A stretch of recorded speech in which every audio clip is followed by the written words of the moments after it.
By now, you've no doubt heard the accounts by my predecessors. That is, the 3 individuals who took on the Traveler alias before me. 3 men, all of whom worked for the project, but ultimately broke with their former employers, turning whistleblower to alert the public to the terrible dangers our world now faces, thanks in large part to the reckless actions of the federal government and their corporate partners.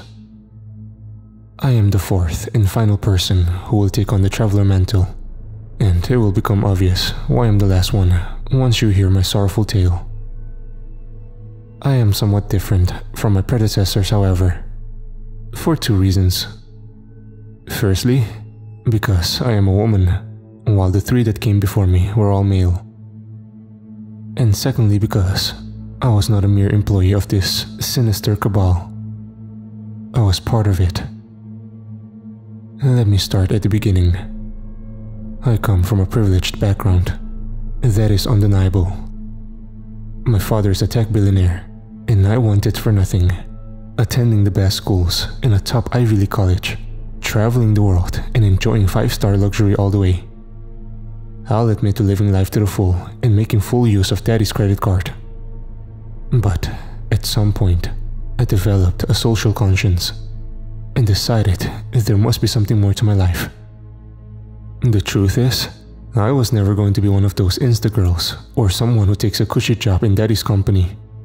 I wanted to get an education and make a difference, forging my own path independent from my family's fortune.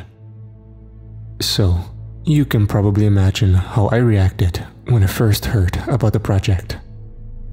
Honestly, I can't say I was even surprised to learn that there was a secret experiment in place which involved opening transdimensional portals to alternate universes. I know some of the shit these people have pulled over the years, and believe me, the conspiracy theories aren't too far off the mark. It sickens me to think of the billions of dollars siphoned off into funding this project, all in secret and behind closed doors. Worse still was the revelation that this was all part of the 1%ers' exit strategy, as they desperately sought an alternate world to colonize, leaving our fucked up Earth behind. Nevertheless, I'll admit to being fascinated by the practical side of the project, about the idea of traveling to and exploring new worlds. Obviously, it was only later that I discovered the truth about the disasters and bloodbaths resulting from several of the botched recon missions. When my father asked me to be part of the seed colony, I truly believed we could build a new world that was both sustainable and fair, removing the prejudice and greed that have plagued humanity for so long. I know it sounds naive, but that's genuinely how I felt going in. I'm sure it's no surprise to learn that things didn't work out how I thought they would. The world our leaders chose for our first colony was designated as Earth 101. This was one of the early alternate versions of Earth that we explored and deemed suitable for human habitation. 101 was unique in that there were no indigenous human beings living there until our people arrived. Homo sapiens had existed on 101 at some point in its prehistory, but had lost the evolutionary battle, becoming extinct soon after the last ice age. Instead, the dominant species had evolved from Homo neanderthalensis. Their descendants ultimately spread to all continents, and they developed a number of civilizations, sophisticated, but not as technologically advanced as our own. Their global population is estimated at about 500 million, and their society is pre-industrial, and thus sparsely populated. There are relatively developed kingdoms and states located on the European and Asian continents, roughly equivalent to medieval societies in our own history. The project's leaders decided not to locate our colony anywhere close to these civilizations, instead choosing the North American continent, where the indigenous population is sparse, and the local tribes are either hunter-gatherers or involved in low-level subsistence agriculture. The theory was that our presence should have a limited impact on the world. But of course, it didn't work out that way. The first colony was already pretty much established by the time I arrived. A small but stable settlement of 20 houses and home to just over 100 people. The settlers themselves might not have been the most competent or qualified persons to colonize the New World, given that they were mostly the privileged children of the wealthy and elite, a group more used to five-star luxury than roughing it in the wilds. Still, there were those amongst us who wanted to see the project succeed and had the determination and at least some of the skills required. And it's not as if we were under-equipped. The colony was state-of-the-art, powered by renewable energy, and protected by a 15-foot wall manned by automated miniguns. Security was certainly a priority for the colony's designers, although initially we feared attacks by rival transdimensional travelers rather than anything living on Earth 1-1. The territory outside of the colony walls consisted of a vast and ancient coniferous forest, stretching for as far as the eye could see. Although we wished to limit our impact on the environment, it was nevertheless necessary to clear land and grow the crops needed to feed the colonists. Our aim was to be self-sufficient, but few of our number had any knowledge of farming, construction, forestry, or any of the other key skills required for colony building. But we did have various experts and advisors on hand to help with such matters. But many of our processes were automated. We had access to the most advanced technology and gadgets known to humanity, and money was no object. And of course, we weren't totally cut off from the home world. The portal back to the facility was open like clockwork once a week, and essential supplies and equipment were delivered by a relief team. To my annoyance, several of my fellow colonists would also receive various luxury items from back home: expensive clothes, alcohol, and devices designed for entertainment purposes, to name but a few. I swear, some of those spoiled brats would have been regularly updating their social media accounts if it was physically possible. Looking back, it was like we were all lambs for the slaughter. But I'm getting ahead of myself.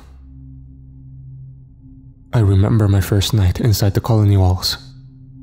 I was tired, still recovering from the stresses of portal travel and a long hike through the surrounding forest. I had enjoyed that afternoon as I took in the majestic beauty of our natural surroundings, savoring the clean air and unspoiled nature. We returned to the colony before dusk, however, as colonists were prohibited from being outside the walls after dark. There were many dangers out in the woods. In addition to the Neanderthal hunting parties, some of which were known to be hostile, this continent was also home to megafauna species long extinct on our world: cave bears, giant deer, saber-toothed tigers, woolly mammoths, and God knows what else we were yet to discover. On that night, I walked the walls with Jerry, the 21-year-old son of a wealthy investment banker and my best friend inside of the project. Jerry was handsome, smart, and shared many of my political ideals. We dated briefly during our time in college, but it hadn't stuck, so we mutually agreed to stay friends. Jerry had been living in the colony for 2 months already, and so had volunteered to show me around on my first day. I remember the foreboding feeling as we walked. On one side of the wall was our sanctuary, the tidy little dome-shaped domiciles and neat flood-lit alleyways. But on the far side was the primeval forest, shrouded in darkness and hiding who knew what. I shuddered as I stared out into the black abyss, and the shivers I felt were little to do with the cold wind.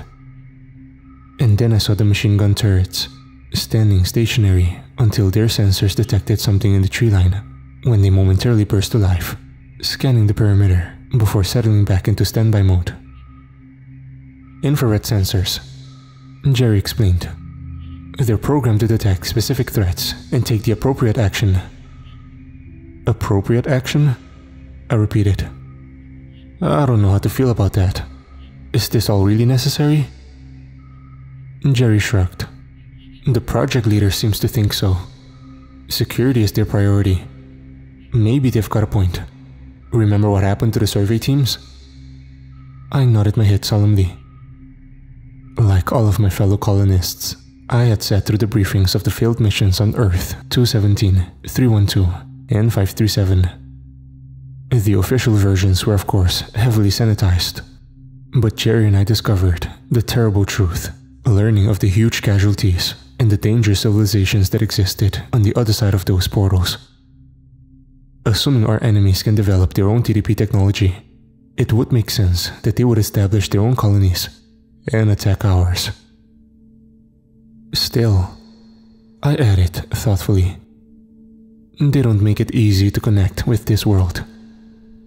I looked up at the stars above us, noting the same constellations I knew from back home.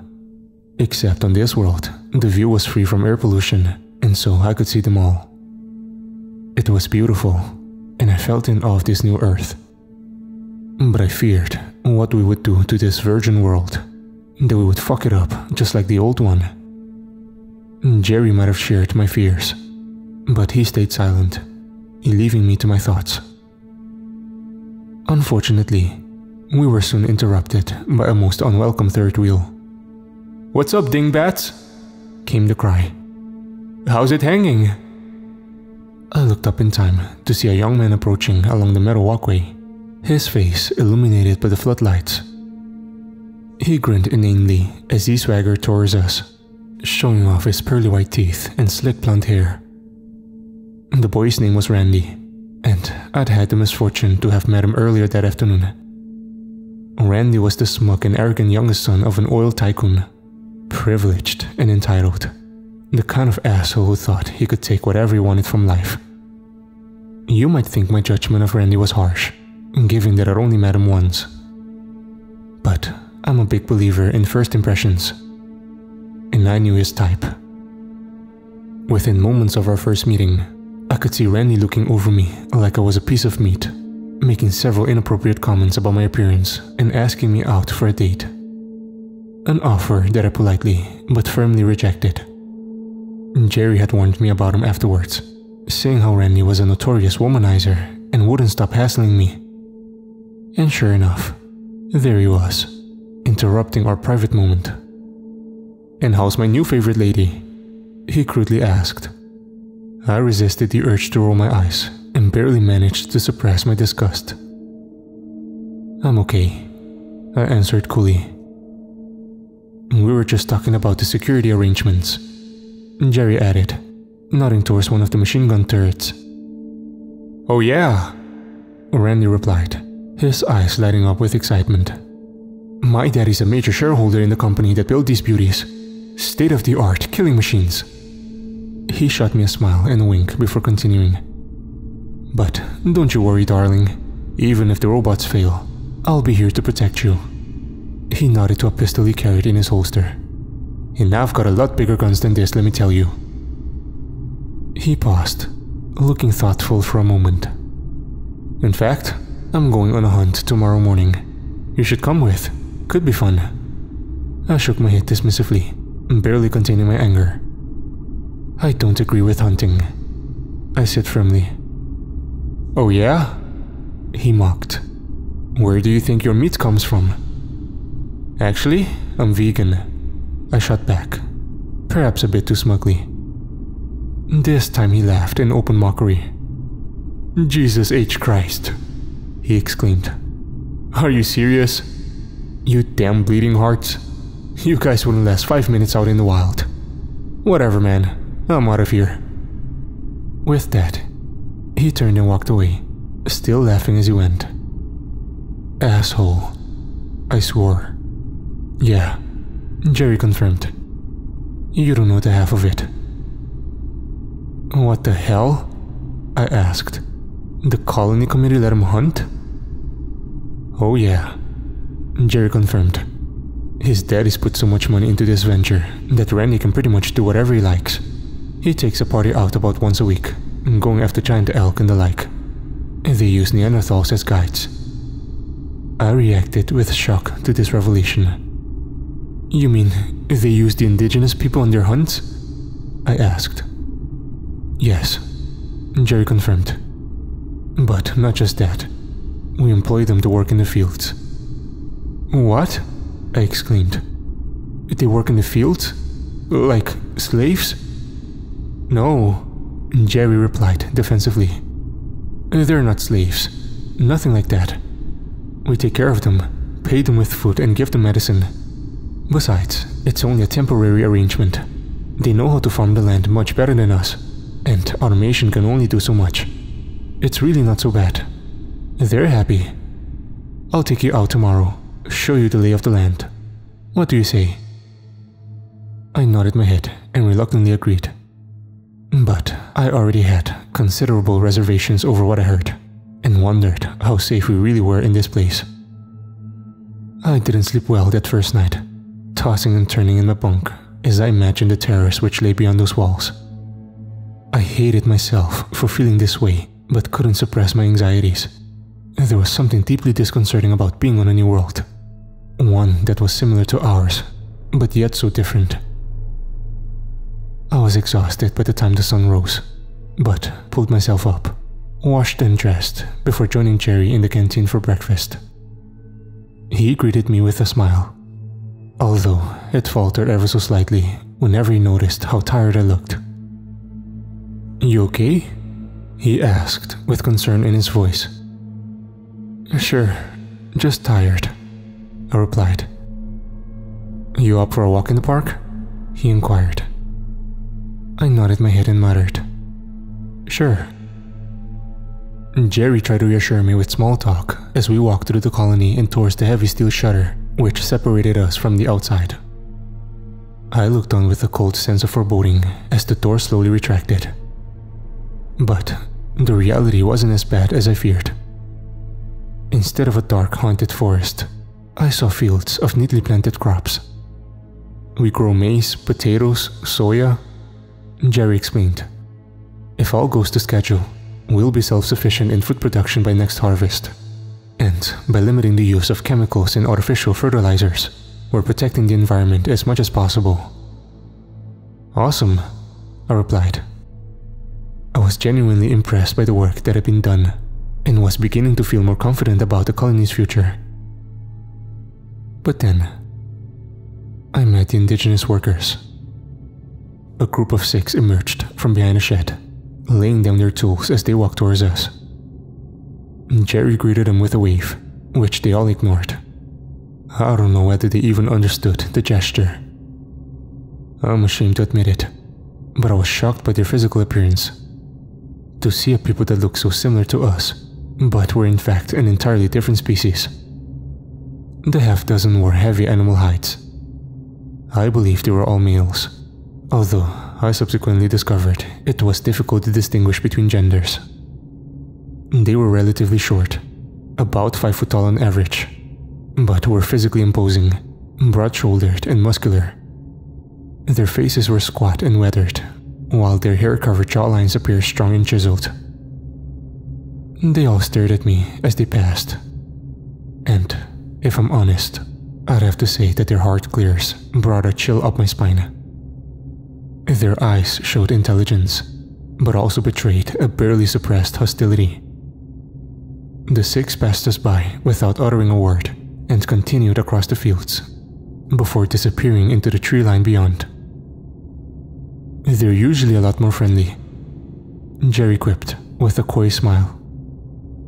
I laughed nervously, but didn't comment. The whole encounter had left me feeling very uneasy. The way the indigenous people had looked at me was in no way friendly. The sense I had was one of hostility. I felt like a stranger in a strange land, an invader who had no right to be here. They didn't want us on their land, and certainly didn't wish to work for us. This seemed clear to me. Nevertheless, I put these fears to the back of my mind as we continued our inspection of the crops. I was starting to relax in Jerry's company, until once again, we were interrupted by the obnoxious Randy as he returned from his hunt. He emerged into the clearing, driving a quad bike and pulling an animal carcass behind it. To my disgust, I saw the body of a large elk or deer which had been shot through the head. He whooped in triumph as he drove his trophy up to the colony's walls. I noted the 2 natives who marched solemnly behind him, warrior-like Neanderthals armed with bows and arrows. They didn't seem to share Randy's elation at the successful kill. Randy shouted out when he saw me, his tone being one of open mockery and contempt. "Hey, vegan girl!" he shouted. "What do you think of my little friend? Don't worry, darling. I was very humane. The poor creature didn't feel a thing." I was about to give him hell before Jerry put a hand on my shoulder and whispered in my ear, "Don't let the asshole get a rise out of you." I listened to my friend and tried to control my anger. Randy dismounted his bike and walked towards his native huntsman, speaking a few words before dismissing them. He looked back over to me as they left. Ugly motherfuckers, but they know how to track. Next time, we're going after the big one, a saber-toothed tiger. I can't fucking wait. I shook my head in disgust and bit my tongue. Randy was the last person this colony needed, but it looked like we were stuck with him. I vowed to avoid him as much as possible going forward. But of course, it didn't work out that way. A few days passed without major incident. I spent my time working alongside Jerry and the other colonists, learning the ropes and assisting with the administration and work as much as my skill set would allow. I managed to avoid Randy for the most part, although we inevitably bumped into each other from time to time. Luckily, a couple of new girls had arrived in the colony, and both seemed more amenable to Randy's charms, so they received most of his attention. I began eating and sleeping a bit better and was beginning to feel at home in my new environment, although I could never shake the feeling that something terrible was going to happen. I wrote this off as paranoia, but should have trusted my instincts. The day it all went to hell started like any other. We'd had a hard day's work and were completing our final task of the afternoon, which was checking the irrigation system which drew water from the stream to the west of the colony's borders. It was nearly dusk when Jerry and I were close to finishing up. We both jumped when we heard a sudden ruckus from the forest of the north. There were shouts, closely followed by an animalistic roar and a burst of gunfire. I didn't know what was happening, but somehow guessed Randy was involved. A moment later, I heard screaming and instinctively started running in that direction. I don't know what I was thinking, but reckoned I needed to help, even if it was that asshole Randy. Jerry ran after me, calling my name and telling me to stop. I should have listened. I entered the woods, struggling to find my way in the fading light. So instead, I followed the din of conflict and mayhem. I was running as fast as I could. But then suddenly, I wasn't. The hairs stood up on the back of my neck as my sixth sense spiked, and I found myself frozen to the spot. My fearful eyes scanned the darkened tree line in front of me. There was a tense silence before I noticed a rustling in the bushes. And in an instant, all hell broke loose. I don't remember much about that moment. It all happened so fast. The beast that charged was huge.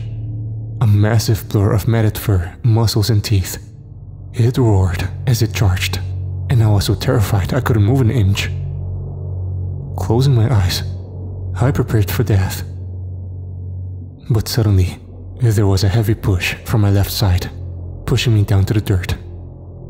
To my immense relief, Jerry had risked his life to save me, protecting me with his body. I was sure the beast would maul us both, but instead, it kept running, tearing through the forest as it made good its escape. I was shaking like a leaf as Jerry continued to hold me so tight, squeezing me to the point I could barely breathe. I had to ask him to let go as we regained our senses and stood up on our shaking legs. "Saber-toothed tiger," Jerry confirmed through quaking lips. I guess Randy's hunt didn't go as planned. "That stupid asshole!" I shouted angrily. I was sure Randy had been killed. But a moment later, he emerged into the clearing, his eyes wild with panic and fear, and his shirt drenched in blood. He was still armed and waved his rifle around in an erratic manner. As soon as I saw him, I feared Randy would do something crazy.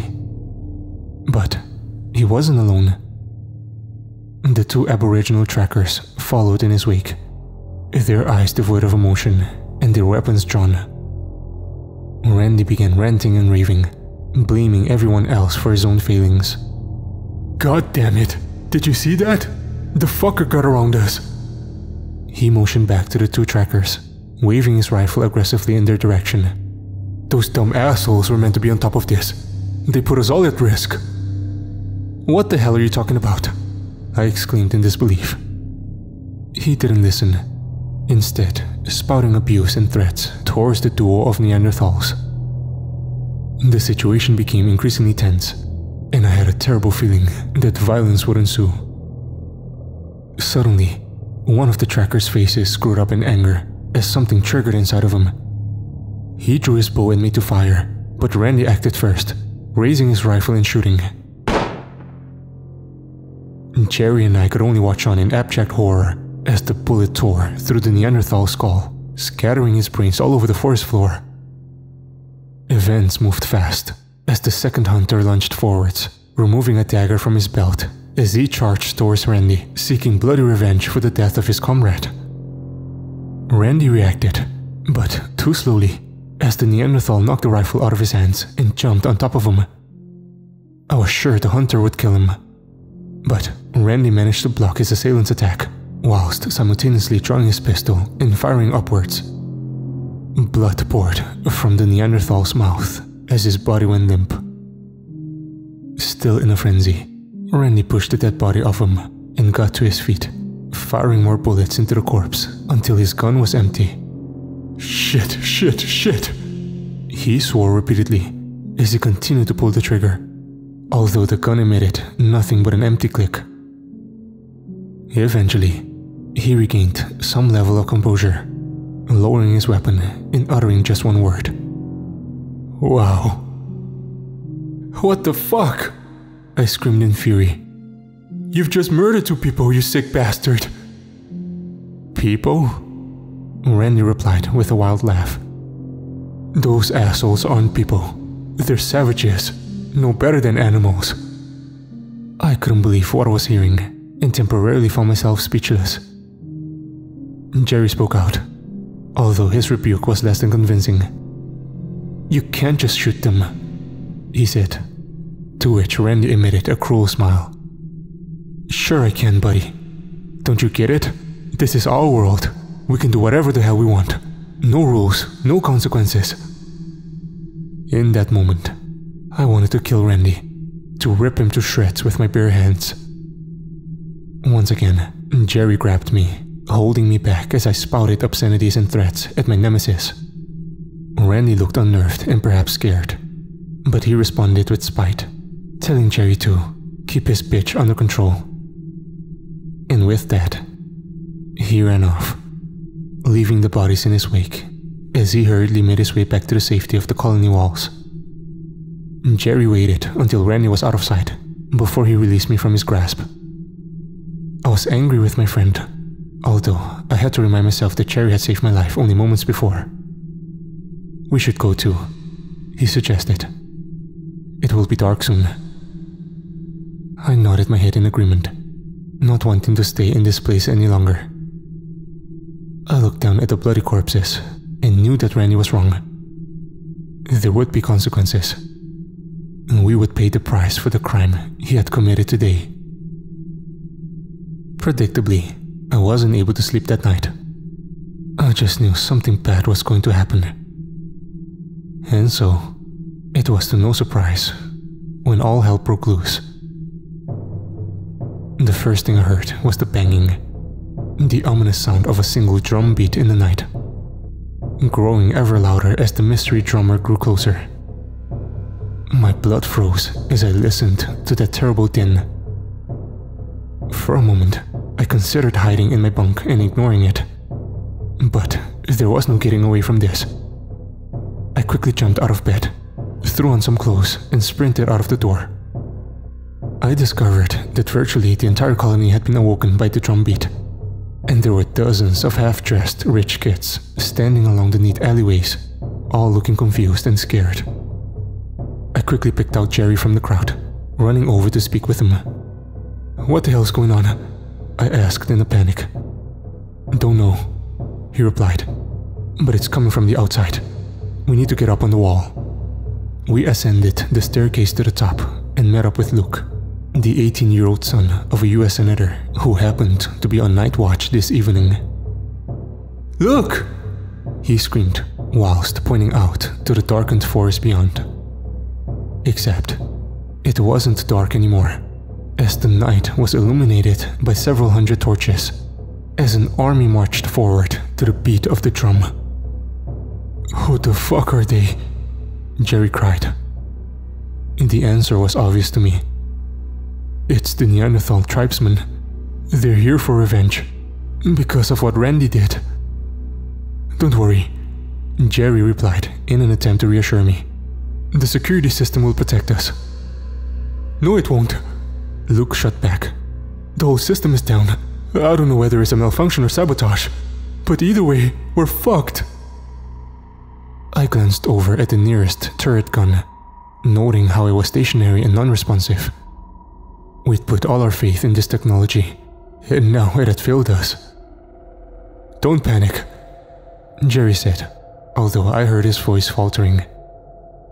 He grabbed Luke by the shoulders and looked him firmly in the eye. "Here's what we're going to do." But he never got a chance to convey his instructions to the kid, because in that moment, a single arrow flew through the night air, striking Luke in the throat. I could only watch on in horror as Jerry caught Luke's body as he fell, holding him as his mouth filled with blood and he choked. Jerry seemed to be paralyzed, and so I had to grab him and pull his body down, just as a fresh batch of arrows flew narrowly over our heads. "We need to move," I screamed. And a second later, we were descending the staircase and running back into the colony, warning the others that a full-scale assault was imminent. What followed was a blind panic, as inexperienced colonists fled like headless chickens, trying in vain to find somewhere to hide. The attackers were well prepared, scaling the walls with grappling hooks and purpose-built ladders. If we'd been better organized, we could have attempted to mount a defense on the top of the wall, but none of us had anticipated this scenario. I looked up in time to see the dark figures reaching the top of the wall and taking up positions. They unleashed a terrifying war cry before firing down into the colony with wave after wave of arrows. The ground level was illuminated by floodlights, and most of the colonists were still out in the open, and so it soon became a turkey shoot, with one after one being cut down by their arrows.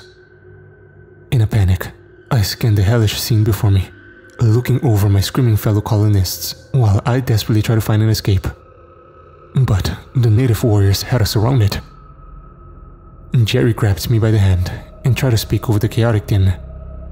But suddenly, he was struck in the back, his body falling into my arms. I cried out his name and looked into his pained eyes. But he only mouthed one word in response: "Run." I'm ashamed to say that I did just that, leaving my good friend to bleed out in the dirt as I ran for cover. I found a temporary hiding place behind a water tank and watched in horror as the battle played out. Somehow, the Neanderthals managed to open the steel shutter gate, allowing a second wave of warriors to break through. Their group were armed with spears, axes and daggers, and they quickly went to work, brutally butchering any survivors of the first attack. One of their victims was Jerry, who was still alive with an arrow in his back. I could do nothing, as the brutish killer grabbed his hair and used its knife to cut his throat. I'll never forget that horrific image as long as I live. Jerry was a good guy, and my friend. He deserved so much better. But there was no time to grieve in that moment, as the violence escalated. Suddenly, I saw Randy emerge from his shelter, screaming wildly as he fired in full automatic. He took out 3 warriors before they overwhelmed him, knocking him down while kicking and stabbing his vulnerable body. But they didn't kill him. Not yet. A few other colonists had firearms and attempted to resist the assault, but none of them lasted long, all being cut down by axes or arrows as the battle soon turned into a massacre. How did I survive, you might ask?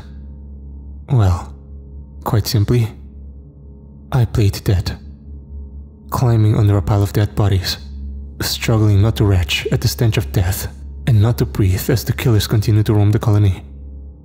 I heard the agonized moans of my wounded friends. Their pleas for mercy fell on deaf ears as the warriors killed them one by one, all except for Randy. Clearly, they knew who he was and had marked him out for special treatment.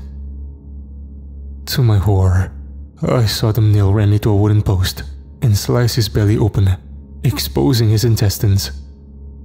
He screamed for as long as he could, then moaned for the rest of the night, before eventually losing consciousness. I was disgusted at witnessing Randy's horrific fate. As bad as he was, nobody deserves to die like that. I spent the long night shivering under the pile of bloody corpses and was sure the killers would eventually find me. I knew I only had one chance for escape. At 9 in the morning, the portal from Earth 1 would be opened to allow the resupply team to cross over. Those poor people had no idea what they were walking into, and I had no way of warning them.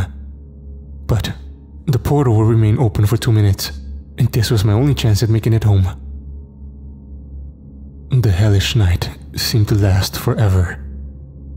I felt some relief when the morning sun rose on the eastern horizon, but I could still hear the warriors celebrating their victory and looting the colony for whatever they could carry. Staring at my watch, I counted down the seconds and prayed the portal would open without a hitch. I recalled the surge of adrenaline I experienced when seeing the burst of light and energy just yards from where I hid. The Neanderthals seemed taken aback by the portal's sudden appearance, shrieking in panic as they backed up and made their weapons ready. A moment later, a 6-strong supply team crossed over with their equipment and containers. I saw the looks of shock and horror on their faces as they witnessed the scene of bloody carnage before them. The Neanderthals soon recovered from their surprise and bombarded the newcomers with a barrage of arrows and spears, cutting them down in mere seconds. I didn't wait on ceremony and was already on my feet, sprinting for all my worth and entirely focusing on reaching the portal entrance, ignoring everything else. I was just feet away when I experienced a searing pain in my right thigh, forcing me to scream out in agony. But I did not stop, instead using the last of my strength to dive through the portal. Suddenly, I was thrown into the void, the air being sucked from my lungs as the darkness took me. I then hit the heavy metal gangway as the pain overwhelmed me, and I passed out. And so, this is my story. I am the sole survivor of the doomed Earth 101 colony. I didn't exactly emerge unscathed. They had to remove an arrow from my leg, and I had been diagnosed with PTSD, having needed to attend extensive therapy in the months since. But I was the only surviving witness of the massacre, and knew I needed to tell my story. Unsurprisingly, 101 was a game changer for the powers that be back home. In fact, the massacre resulted in the entire project being shut down. The billionaires and senior government officials who ran the project were always content to sacrifice other people's lives for the greater good. But losing their own children proved a step too far, even for them.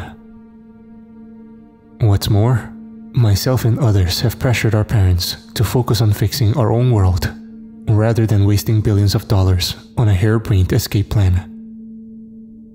If our experiences have taught us one thing, it's that we don't belong on these alternate worlds, and we shouldn't seek to visit them. It's all over, right? It would be naive to think so.